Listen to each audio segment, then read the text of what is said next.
오늘 말씀의 제목은 우리 아내의 이가봇입니다. 자, 한국교회 교인들이 참 좋아하는, 사랑하는 찬송가가 하나 있습니다. 바로 384장인데요. 제목이 나의 갈 길 다가도록 예수 인도하시니. 여러분들도 다 좋아하시는 찬송이라고 생각을 합니다. 근데 이 가사를 보면 후렴구에 무슨 일을 만나든지 만사 형통하리라, 이제 그렇게 되어 있잖아요. 이 가사를 우리가 찬양을 하면서 항상 생각합니다. 그래, 하나님 믿는 사람들은 무슨 일을 만나든지 만사 형통할 것을 정말 내가 믿어. 그런 믿음으로 찬송을 부릅니다. 그런데 우리의 실제 삶에 와서는 우리가 하나님을 잘 믿고 섬기고 있는데도 불구하고 왜 나에게는 말할 수 없는 어려움들이 자꾸만 찾아오는 것일까? 왜 하는 일마다 되는 일이 없을까? 또 왜 나에게는 이렇게 원치 않는 질병이 찾아올까? 왜 그렇게 많은 시간 예배하고 기도를 드려도 하나님의 응답은 없을까? 그러니까 나 스스로는 신앙생활을 잘한다고 생각해요. 나 하나님 잘 믿고 있어요 라고 생각을 하며 살고 있음에도 불구하고 내게 닥쳐오는 어려움들이 해결될 기미가 보이지 않을 때는 정말 그 찬송가의 가사가 맞는가? 만사형통한 게 맞는가? 참 그런 사실들을 받아들이기가 어려울 때가 있어요.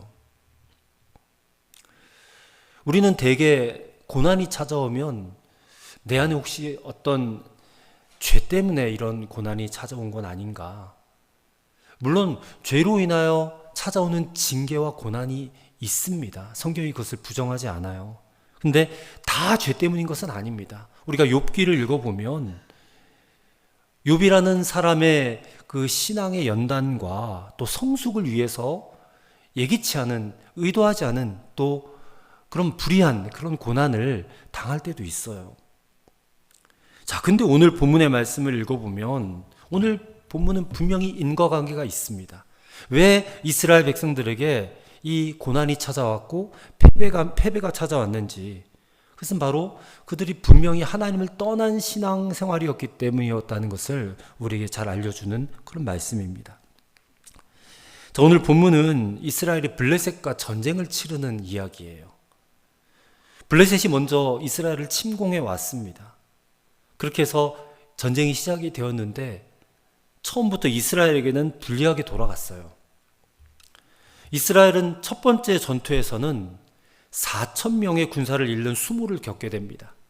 두 번째 전투에서는 무려 3만 명의 군사가 괴멸당하는 그런 완패를 겪게 돼요. 거기다가 언약궤도 빼앗겨요. 아니, 어떻게 이스라엘, 이 하나님의 나라, 하나님의 백성인 이스라엘에게 이런 일이 일어날 수 있었을까? 근데 본문을 우리가 읽어보면 이스라엘이 이 전쟁에서 패하게 된 것은 하나님이 능력이 없어서가 아니라는 겁니다.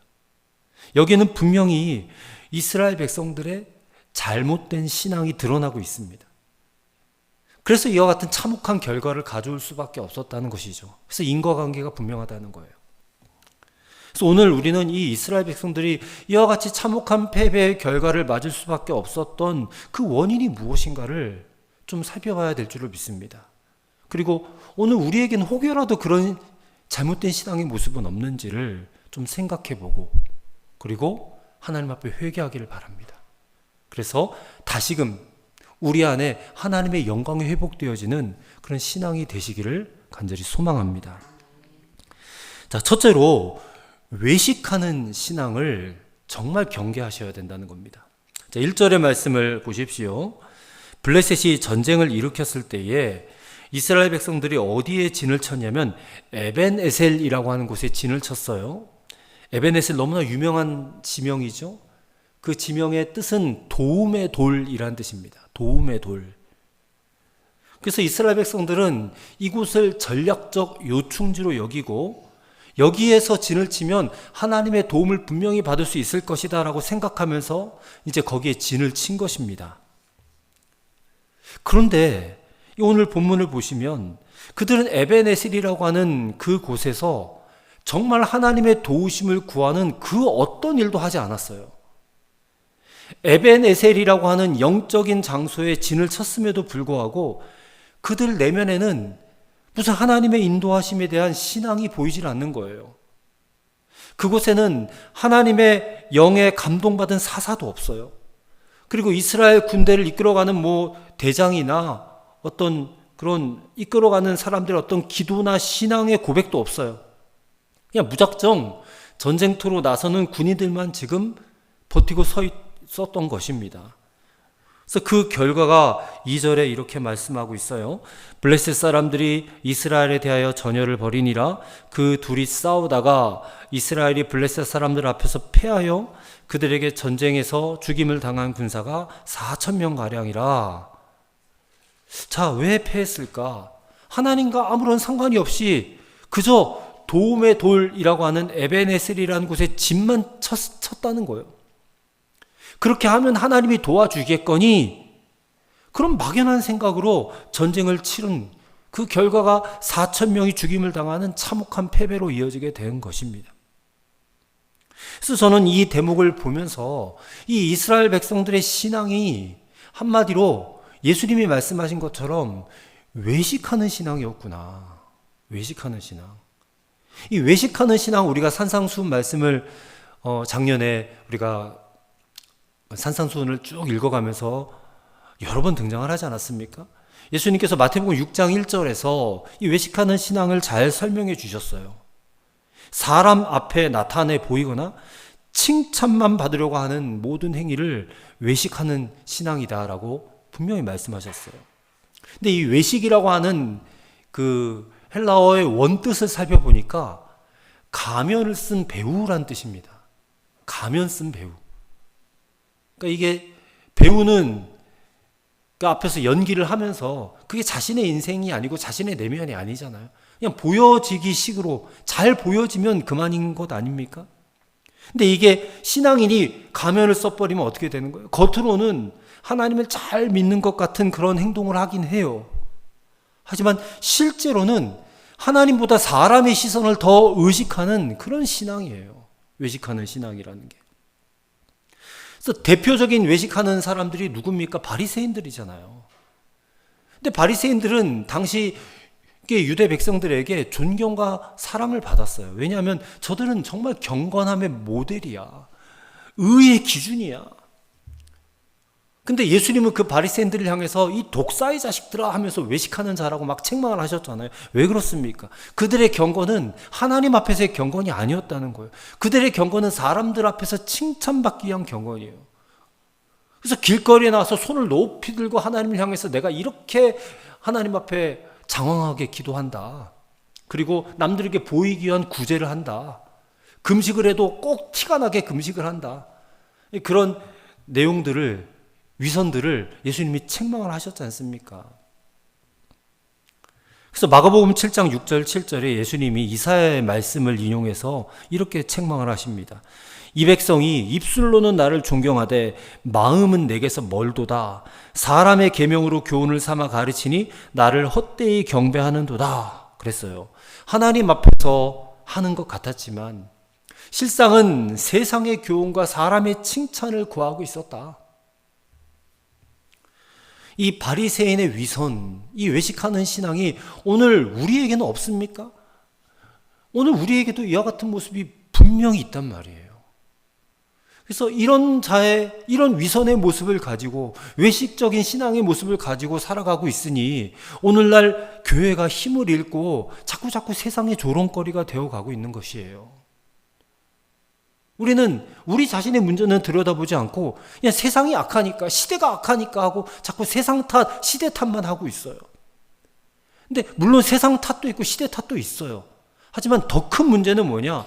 우리 안에 있는 위선이에요. 외식하는 신앙이에요. 우리가 오늘도 예배를 드리러 이 자리에 왔습니다. 예배는 드리지만 내 삶에서 정말 하나님을 의지하고 찾고 있는가? 내 안에 경건의 모습은 있지만 하나님과 실제 친밀한 교제는 없을 수도 있다는 거예요. 그러니 성도된 우리가 세상에 대해서 분명한 진리, 이 십자가의 복음, 천국 복음을 말할 수가 없어요. 그러니까 그러니까 겉으로는 하나님을 믿는 것 같지만 실제로는 하나님을 믿지 않는다는 거예요, 우리가. 그게 외식하는 신앙의 본질이거든요. 오늘 이스라엘 백성들도 보세요. 에벤 에셀이라고 하는 지형만 믿었어요. 그곳에 있으면 하나님이 도와주실 것이다 라는 그 지형만 믿고 하나님께 진심으로 도움을 구하지 않았어요. 그래서 그들은 하나님의 도움을 받지 못했다는 것입니다. 오늘 우리도 마찬가지입니다. 나는 교회 다니니까, 나 예수 믿으니까, 나 기도도 하고 예배도 드리니까, 나 헌금도 잘 드리고, 그러니까 하나님이 당연히 나를 도와주셔야 맞지. 어떤 그런 막연한 자세로 신앙생활을 해서는 안 된다는 것입니다. 여러분, 내가 서 있는 장소에서, 그곳에서 언제나 하나님을 느끼고 소통하는 그런 친밀함의 관계가 있으셔야 돼요. 그렇기 때문에 날마다 마음을 다해서 여러분 하나님을 찾으셔야 됩니다. 그리고 진실한 마음으로 하나님의 도우심을 구하셔야 돼요. 그래야 우리의 삶에 위기가 왔을 때, 위기가 없지 않지 않습니까? 어려움이 없지 않아요. 찾아왔을 때에 비로소 하나님의 도움을 내가 받을 수가 있는 것입니다.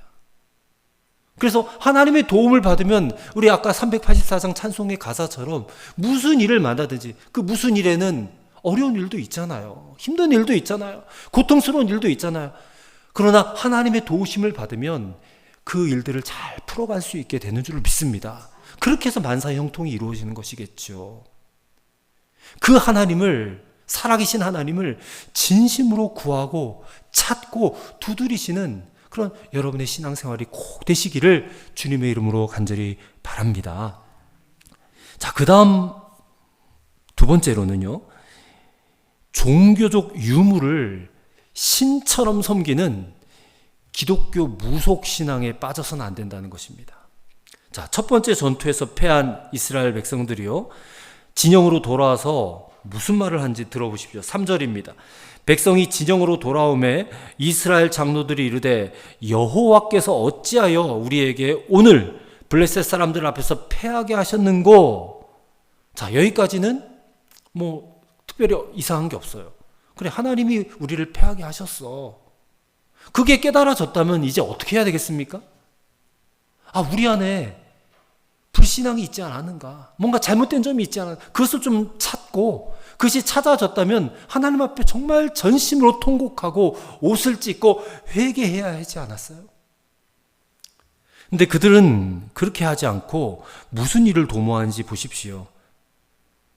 여호와의 언약궤를 실로에서 우리에게로 가져다가 우리 중에 있게 하여 그것으로 우리를 우리 원수들의 손에서 구원하게 하자, 그래요.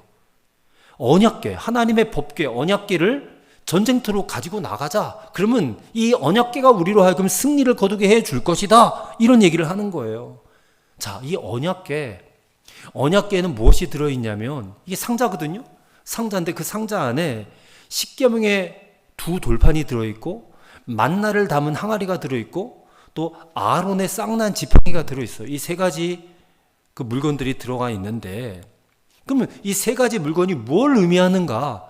우리가 출애굽기 말씀을 읽으면서 다 말씀을 드렸어요. 이것은 하나님의 임재를 상징한다고 그랬어요. 하나님의 임재.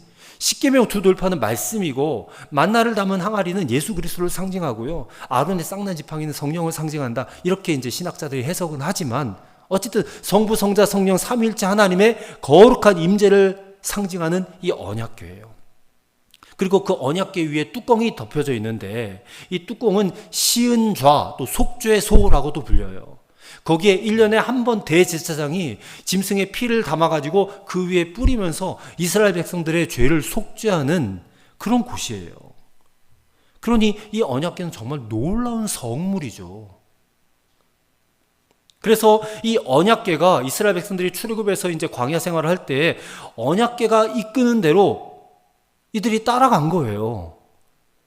그 언약궤가 이끄는 대로 가니까 하나님의 영광이 나타나요, 거기에. 그래서 낮에는 구름 기둥이 임하고 밤에는 불 기둥이 임하고, 그렇게 해서 이스라엘을 돕는 역사가 일어났단 말이에요. 또 특별히 가장 기억에 남는 게 요단강을 건널 때, 요단강. 이 모압 땅에서 이제 요단강 건너서 가나안 땅으로 들어가야 되는데, 이 요단강을 건널 때 어떤 역사가 일어납니까? 제사장들이 어깨에 언약궤를 메고 발을 요단강에다 발을 내디드니까 요단 강물이 그냥 엄청난 영광의 압력으로 딱 끊어지는 역사가 일어나잖아요. 그게 여호수아서 3장에 나와 있지 않습니까? 왜 그런 역사가 일어났는가? 이 언약궤에 하나님 임재의 영광이 함께 했기 때문에. 그래서 그 사실을 모든 이스라엘 백성들이 다 알고 있었다는 거예요.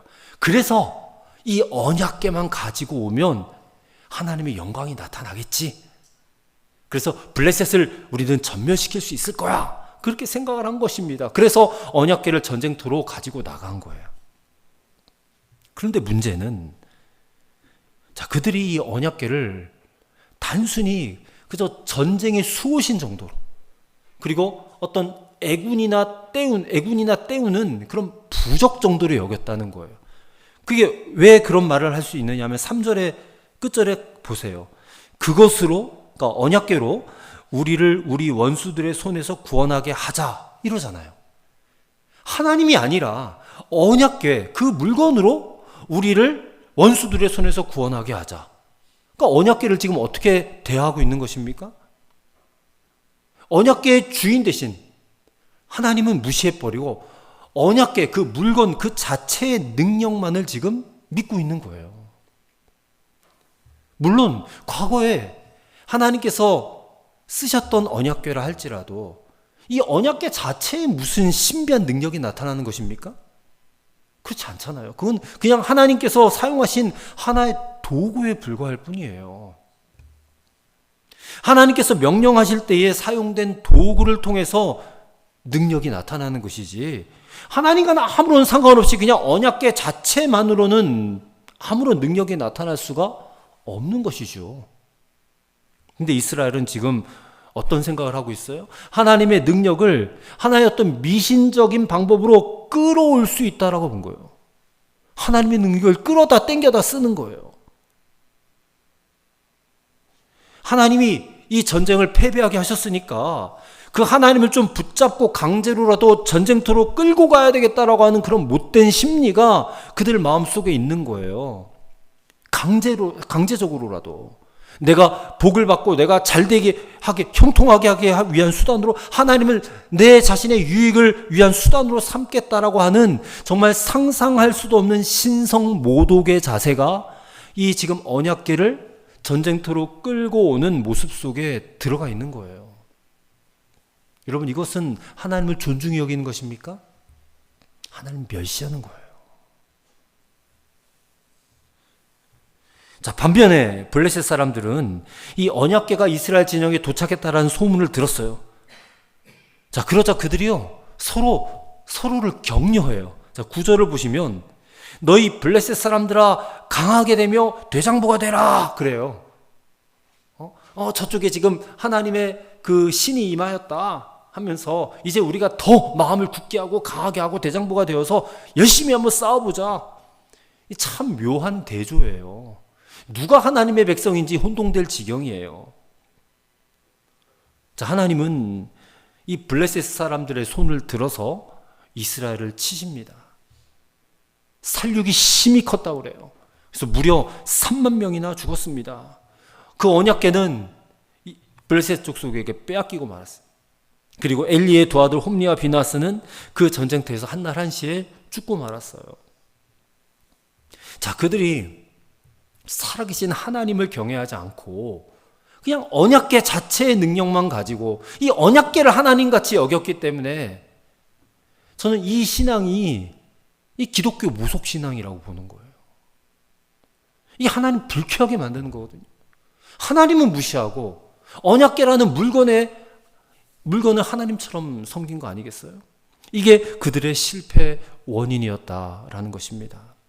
자, 오늘 우리 시대에 이 종교적 유물 우리 주변에도 있어요. 근데 이것을 마치 하나님처럼 여기는 일들이 너무나 많습니다. 근데 하나님께서 과연 그 종교적 유물에 역사하실까?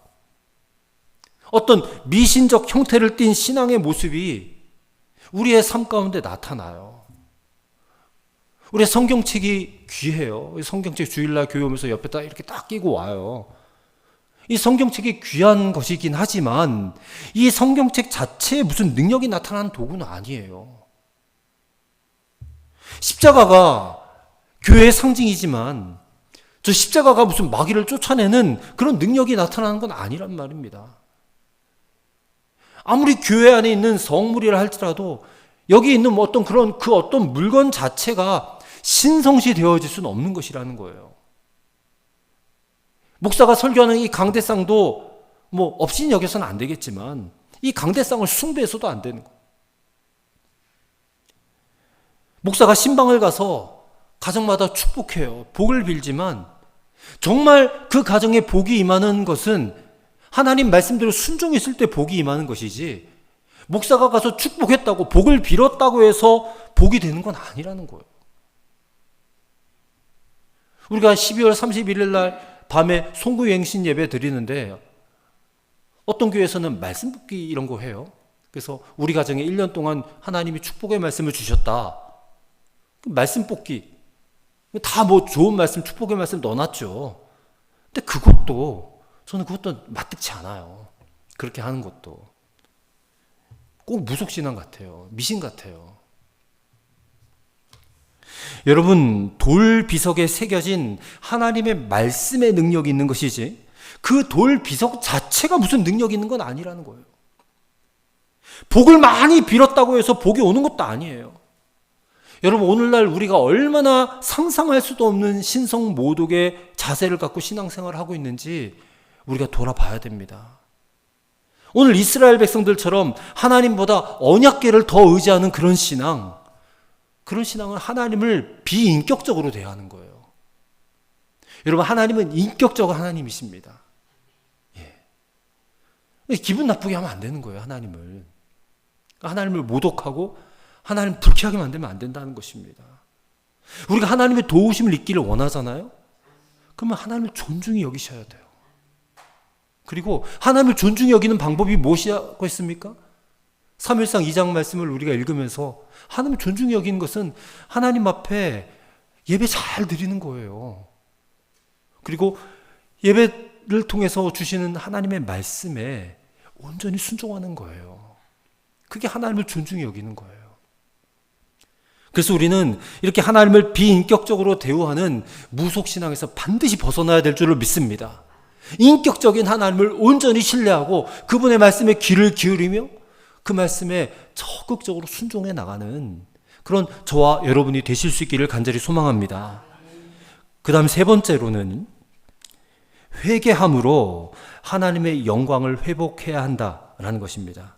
자, 17절을 보십시오. 소식을 전하는 자가 대답하여 이르되 이스라엘이 블레셋 사람들 앞에서 도망하였고 백성 중에는 큰 살육이 있었고 당신의 두 아들 홈리와 비느하스도 죽임을 당하였고 하나님의 궤는 빼앗겼나이다. 이 소식을 엘리 제사장이 듣고 어떻게 됩니까? 18절입니다. 하나님의 궤를 말할 때에 엘리가 자기 의자에서 뒤로 넘어져 문 곁에서 목이 부러져 죽었으니 나이가 많고 비대한 까닭이라. 정말 비참한 최후죠. 우리 지난 주일에 3장 읽었는데 그 3장에 하나님께서 사무엘에게 엘리 집안에 되어질 일들을 말씀하셨듯이 그대로 되는 거예요. 엘리 집안에 저주가 일어난 겁니다, 지금. 근데 더 비극적인 것은요, 이 엘리의 며느리인 비느하스의 아내가 있었는데 만삭이에요. 근데 마침 해산하게 되었어요. 근데 자기 남편도 죽고 시아버지도 죽고 전쟁에서 패하고 언약궤도 빼앗기고 이 충격적인 소식을 듣고 이 비느하스의 아내가 죽어가요. 해산을 돕는 여인들이 아들이 태어났다 해도 너무 슬퍼서 거기에 관념치도 않았다 그랬어요. 아들을 낳는 것이 얼마나 큰 경사입니까? 그럼에도 불구하고 너무너무 슬픈 마음에, 그래서 여인이 이 아이의 이름을 뭐라고 짓습니까? 21절에 보시니까 이르기를 영광이 이스라엘에서 떠났다 하고 아이 이름을 이가봇이라 하였으니 하나님의 궤가 빼앗겼고 그의 시아버지와 남편이 죽었기 때문이라 그랬습니다. 그래서 이가봇이라고 하는 이름이 의미심장한 표현이죠. 이게 히브리 말로 영광이 없다 혹은 영광이 떠났다 이런 뜻이에요. 무슨 말입니까? 하나님이 더 이상 이스라엘과 함께 하여 주시지 않고 이스라엘을 떠나버리셨다라고 하는 그런 탄식이 바로 이가봇이라는 말이에요. 예전에는 이스라엘에 하나님의 영광이 임하였던 것을 이 비느하스 아내는 보았을 겁니다. 근데 지금 아들을 낳고 출산하다가 자기가 죽어가는데 아들 이름을 이가봇이라고 지은 것은 그녀의 이 입술을 통해서 지금 엘리 집안에 대한 그 죄악에 대한 회개라고 볼 수 있어요. 하나님의 영광이 지금 우리에게서 떠나버렸습니다. 그러므로 하나님 다시 한번 저희에게 자비와 긍휼을 베풀어 주옵소서. 이런 뜻이 이 이가봇이라고 하는 이름 속에 담겨져 있는 진정한 의미가 아니겠습니까? 영광이 떠나버렸으니까 우리는 이제 절망입니다. 우리는 끝났습니다. 하고 탄식해 버리는 것이 아니라 다시 한번 우리에게 긍휼을 베풀어 주옵소서. 자비를 베풀어 주옵소서. 이게 이가봇에 담겨져 있는 진정한 의미라는 거예요. 하나님의 심판 맞습니다. 우리는 심판받을 짓을 하고 했습니다. 주권은 하나님께 있습니다. 라고 인정해요. 하지만 그럼에도 불구하고 하나님 다시 한번 우리에게 자비와 긍휼을 베풀어 달라고 구하는 이 외침이 이가봇이었다는 거예요. 저는 이 비느하스의 아내의 이 외침이 대단한 믿음의 행위라고 생각이 들었어요. 이렇게 볼 수 있는 것은 자신의 아들이잖아요. 태어나는 아들의 이름을 이렇게 저주의 이름을 붙일 수는 없는 거잖아요. 그리고 이후에 이스라엘의 역사를 보면요, 확연히 드러나요. 자, 엘리와 비느하스 시대에 하나님의 징계, 이 책망과 징계와 저주를 받았어요. 근데 제사장의 계보를 보면 여러분, 이 엘리에 이어서 비느하스가 제사장이었잖아요. 그 다음에 비느하스의 아들인 이 이가봇 말고 또 다른 아들이 있었는데 아히둡, 그리고 그 아들인 아히멜렉, 아비아달까지 이 3대 4대까지 이 엘리 가문의 제사장직이 계속해서 지속이 되었다는 것을 우리가 보게 돼요. 이 아비아달 제사장이 어느 시대 제사장이면 다윗 시대 제사장입니다. 그러니까 다윗 시대까지는 제사장으로 이 엘리의 가문이 끊어지지 않고 계속해서 쓰임 받았다는 사실을 이 역사를 통해서 보게 돼요. 어떻게 이런 일이 있었을까? 엘리대로 그냥 끝나버릴 것 같았는데 제사장이. 근데 그렇지 않고 그 아들 때까지 제사장이 계속해서 이어졌다는 거예요. 그리고 솔로몬 왕 때 이 아비아달 제사장을 마지막으로 해서 엘리 가문의 제사장직은 끝나요. 끝나고 그때부터는 이제 사독 계열의 제사장으로 바뀌게 돼요. 근데 그럼에도 불구하고 엘리 가문이 완전히 끊어지지 않고 한동안 3대 4대까지는 제사장직을 이어갈 수 있었다는 이 사실을 통해서 우리는 하나님이 이 비느하스의 아내의 이 회개의 고백을 받으셨구나, 들으셨구나, 그래서 긍휼과 자비를 베풀어 주셨구나, 그 흔적을 발견하게 되는 거예요. 이렇게 엘리의 며느리는요, 자신이 죽어가면서도 마지막 순간까지 하나님의 주권을 인정하고 자기 집안의 잘못을 정말 회개하고 하나님의 긍휼과 자비를 간구했던 것, 이 모습이 너무 소중하다는 거예요, 우리에게. 만약에 그렇게 하지 않았으면 엘리의 집안은요, 정말 저주의 이가봇으로 완전히 멸문지화 당할 뻔했지 않겠습니까? 여러분, 오늘 우리의 인생도 마찬가지입니다. 우리 인생이 늘 승리만 있지 않잖아요. 때로는 이렇게 언약궤가 빼앗기고 하나님의 영광이 떠나는 이가봇 같은 그런 때가 있어요, 우리의 삶 가운데서도. 그렇다면 우리가 어떻게 해야 되겠습니까? 빼앗겼으면 빼앗긴 대로 하나님 앞에 엎드려야 된다는 거예요. 겸손히 하나님의 처분과 하나님의 자비와 긍휼을 다시 한번 간구하면서 회개해야 다시 회복이 될 수 있다는 것입니다. 오늘 비느하스의 아내가 그렇게 했다는 거예요. 그리고 실제로 그렇게 함으로써 영광이 다시 돌아왔음을 우리는 보았어요. 여러분, 이스라엘은 언약궤를 빼앗겼을 때에 하나님의 영광이 떠났다라고 탄식했어요. 근데 정말 떠난 것은 언약궤가 아니에요. 하나님을 향한 그들의 마음이 떠난 것이죠. 하나님은 여전히 살아계셨지만 그들은 하나님을 경외하지 않았고 존중히 여기지 않았어요. 하나님을 멸시하였고 하나님을 이용하려고만 했어요. 하나님은 오늘 우리의 어떤 종교적 행위를 기뻐하시는 것이 아닙니다. 하나님 우리의 어떤 외적인 모양보다 하나님을 향한 진실한 마음을 찾고 계세요. 우리가 교회 오래 다녔던 거, 또 직분 받은 거, 어떤 익숙한 신앙의 습관, 이런 것보다 하나님은 우리와 더 친밀한 관계를 중요하게 보세요. 우리 안에 이가보스의 모습은 없습니까? 오늘 주일날, 거룩한 주일날 예배 드리면서 내 마음속에 하나님이 주시는 감동과 감격은 없고, 기도는 여전히 하지만 하나님을 간절하게 찾지는 못하고, 말씀을 듣는데 저 말씀은 나랑은 상관없어 하고 자꾸만 말씀을 비껴가려고 하는 그런 모습은 아닌가. 하나님보다 하나님이 주시려는 복에만 더 관심이 있는 건 아닌가. 그러나 여러분, 끝난 건 아닙니다. 하나님은 거룩하신 분이시기 때문에 물론 죄를 심판하시지만 동시에 회개하는 백성을 끝까지 버리지 않고 붙들어 주시는 은혜의 하나님이신 줄을 믿습니다. 하나님은 회개하는 자를 절대로 외면하지 않습니다. 무너진 이스라엘도 다시 회복시켜 주셨잖아요. 떠나버린 것 같은 영광도 다시 돌아오게 하셨잖아요.